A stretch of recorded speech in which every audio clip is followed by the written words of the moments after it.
Hello again, everybody. I'm Chris Mooneyham from 680 The Fan, and welcome to this week's edition of the TCA All Sports Report.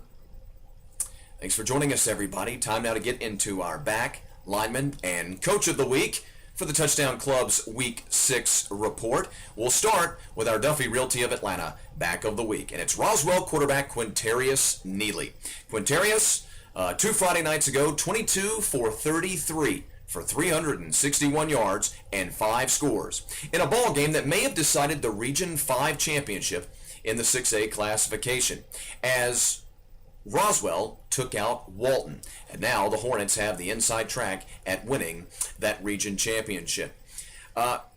Neely, the story of him winning this Back of the Week award, yes, he had an amazing performance against a really good Walton defense, but I got to tell you something, to take it a step further, it's also just as much about the fact that this guy has taken a good, solid playoff, maybe region champion, maybe a couple of wins in the playoff type team, to a dominant state championship level team. I'm not saying they're going to win the title. They'll have to beat teams like, of course, Colquitt County and the like to do so.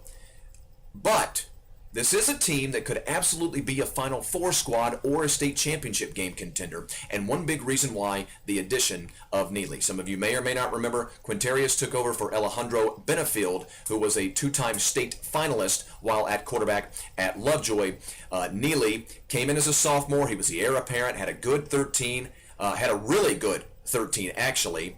His 2014 was down just a tad bit from his sophomore year, but knew that Roswell needed a quarterback, was going to move out of the system anyway, decided to move to Roswell, and now he's taken over the reins at quarterback for John Ford and the Roswell Hornets, and now again they have the inside track at winning the region championship in 6A's 5 region.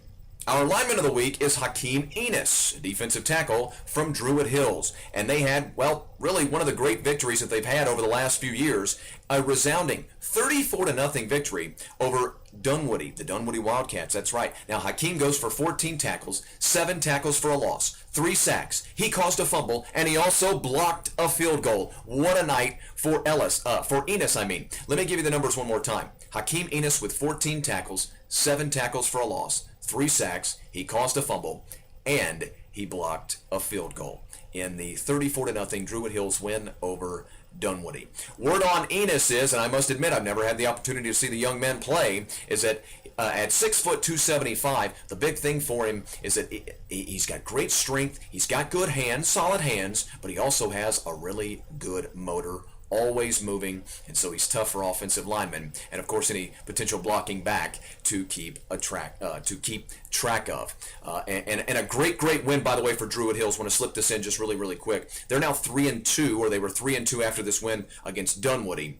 So congratulations to them for getting above the 500 mark. Our coach of the week, Nick Davis from Spalding High School. What a year that the Jaguars are having. They started their season 6-0. Now, I'm cutting the All Sports Report a little bit late this week, but they since we announced Davis as the coach of the week, they beat Griffin to earn him the coach of the week. They did lose to Jonesboro just this past Friday night, but kudos to Coach Davis's squad for Spalding for getting over the, as Brad Walsh calls it here in his write-up, the proverbial hump, as they beat one of their rivals in Griffin for the first time in program history. And that's what it's really all about. Not just the fact that Spalding's having a great year, and they are, but they beat Griffin, one of the all-time great powers in this state's history. 28-6, the final in that ball game, by the way. And Spalding, with that win, despite the fact, as I mentioned, just this past Friday, I'm cutting the All Sports Report this weekend, and it just happened last night, Spalding fell to Jonesboro.